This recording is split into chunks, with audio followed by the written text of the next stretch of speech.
রাসেল ভাই, রাসেল ভাই,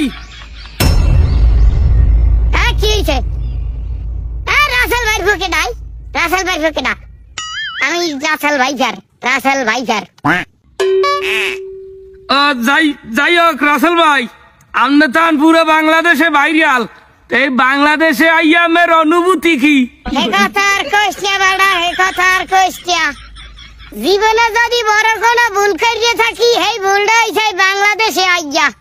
হ্যাঁ কা? কি বলে হ্যাঁ কা? আজীবন আমার নাম আল্লাহ চন্দ্র বোরা, তোগো বাংলাদেশে আইয়া তোগো বাংলাদেশের সাংবাদিকেরা আমার নাম দেছে রাসেল ভাইজার।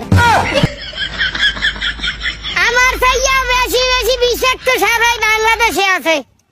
এরপরে গোলামের ভয়রা আবার নিয়ে রিপোর্ট করে, রাসেল ভাই ফেরে কামড় দিলে বলে মরিয়ে যাইবে, বাঁচবে না, কেউ ছাপ্পান ছাড় হয়ে যাবে, বংশ শুদ্ধ উল্টেই যাইবে, হোগা ফাল্লাই যাইবে। গোলামের ভয়রা আমার ছবি দিয়ে ফেসবুক আইডি খুলছে, হয়নির ভয়রা আমার নাম দিয়ে টিকটক অ্যাকাউন্টও খুলছে, আর ইউটিউবের নিউজের টপ ট্রেন্ডিং এ তো আমি এখন রাসেল ভাইজার। কে আপনারা তো বাথরুমের কমোডের মধ্যেও দেখা যায়, নিউজের মধ্যে দেখি। নাউজুবিল্লাহ, আস্তাগফিরুল্লাহ, আস্তাগফিরুল্লাহ। ডাহা মিছে কথা, কাল ডাহা মিছে কথা। তুই চিন্তা কর, আমারে কত নিচে নামাইছে, এখন বাথরুমের কমোডের মধ্যে হান্দাইছে নিউজ করতে করতে। আর কিছুদিন পর শুনবি রাসেল ভাইজার করবে সংবাদ সম্মেলন, তার কিছুদিন পর শুনবি রাসেল ভাইজার করবে ইলেকশন, ঢাকা 14 আসনে এমপি ইলেকশন করবে রাসেল ভাইজার। দেশের সাংবাদিকরা যা শুরু করছে, মনে হয় জানো এই দেশে আমি আল্লাহ বিষাক্ত, আমি আল্লাহ মানুষ মারি। তাই আর মারে কি আর কেউ মারে? তোগো দেশের বড় লোকরা, তোগো দেশের কিছু কিছু বড় লোকরা দি গরিবের রক্ত চুষে চুষে খায়, তোগো দেশের দুর্নীতিবাজ যদি গরিবের তিলে তিলে মারে, তোমাগো দেশের নারীদের ছলনায় আমার থেকে বেশি বিষ।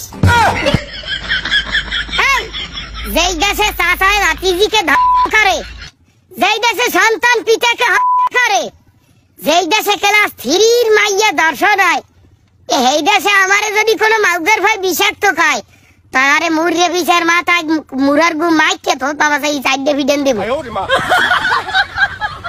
তাই এখন কি আমরা নিউজ করিয়া মানুষরা সচেতন করবো না?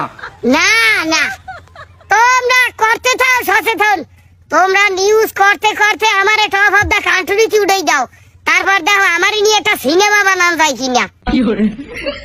এই সারা আর তোকে কোনো কাজ আছে? তোমার কাজ আছে কি? তোরা খালি এই করবি। সাধারণ মানুষ কুমনে মরলো, কেডা নির্যাতিত হইলো, হার চাইয়াও জরুরি রাসেল ভাইজার। দর্শনের বিচার হইল কিনা, দ্রব্য মূল্যের ঊর্ধ্বগতি থামলো কিনা, কোন রাজনীতিবিদ সাধারণ জনগণের উপর নির্যাতন করলো কিনা, অবিচার করলো কিনা, এর কোনো দরকার নাই, লাগা রাসেল ভাইজার। আহা, একামন কথা কন, আপনি একামন কথা কন। ভালো কইছেন, আপনি যা কইছেন মগদাসের ভালো বুদ্ধিজীবীরা জানে না, এরকম বুদ্ধিমুখ ভালো বুদ্ধিজীবী মাথায় নাই। হ্যাঁ চাই আপনি রাসেল ভাই আপনি ভালো কথা কইছেন। আপনি দেশে থাকিয়ে যান, আপনার যত মন চায় বাচ্চা জন্মগ্রহণ করান, দেশে বিস্তার লাভ করান, এই দেশ আপনার নামে লিখে দিলাম, জান থাকেন।